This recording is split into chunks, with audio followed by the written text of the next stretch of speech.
دوستان عزیز تلویزیون ما امیرالمومن هستم با دفتر راسخ آمدیم. دوستان عزیز میخوایم که در دفتر راسخ یک برنامه با شما داشته باشیم که مصاحبه اقتصادی را با انجینرشان راهنمایی کنیم. در نخستین بار میریم امروزشان معرفی میشیم. بعد از معرفی با سوالات میپرسیم. سلام برادر عزیز.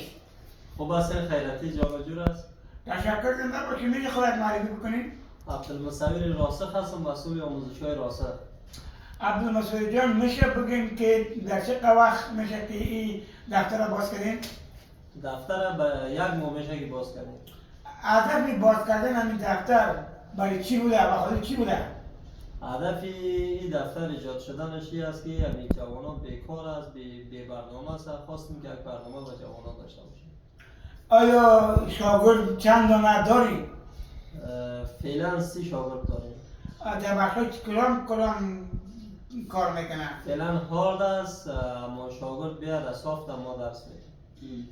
چی باعث شد که همین را جور کردین، همین زمینه را مساعد کردین؟ این چی باعث شد؟ گفتم وطن ما و شما یک وطن جنگ زده است، یک وطنی است که بسیار دردار ما و شما دیدیم، بسیار رنجار دیدیم و مردم علاقمند در درس نیست. کسب و مسلک هم میخواهیم که یاد بگیرن. ما خواستیم که یک برنامه با جوانان داشته باشیم.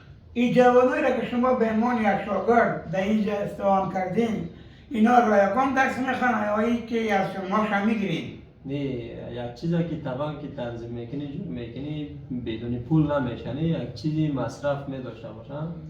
ما هم مصرفی دفتر خود بسیار فیصدی کم میگیریم. پیامت بر دیگر مردم هایی که به خارج میرن، مثلا امریکا میرن، اروپا میرن، ایران میرن، تاجیکستان میرن، به خارج از کشور میرن، پیام به اونا چی است؟ چی گفتنی داری اونا؟ آوا دیگه بعد نروان وطن بشینن نگاه بکنن، وطن بشینن نگهداری بکنن، چون وطن ما و شما و جوانان ضرورت دارن. تشکر برادر عزیز که یک مصاحبه با ما داریم. دوستان عزیزی، بود مصاحبه ما که با رئیس راسخ انجام دادیم راجع به می دفترشون و راجع به می کارکردهایشون. اینا سوالای ما را پاسخ گفتن. دوستان عزیز، خدا حافظ.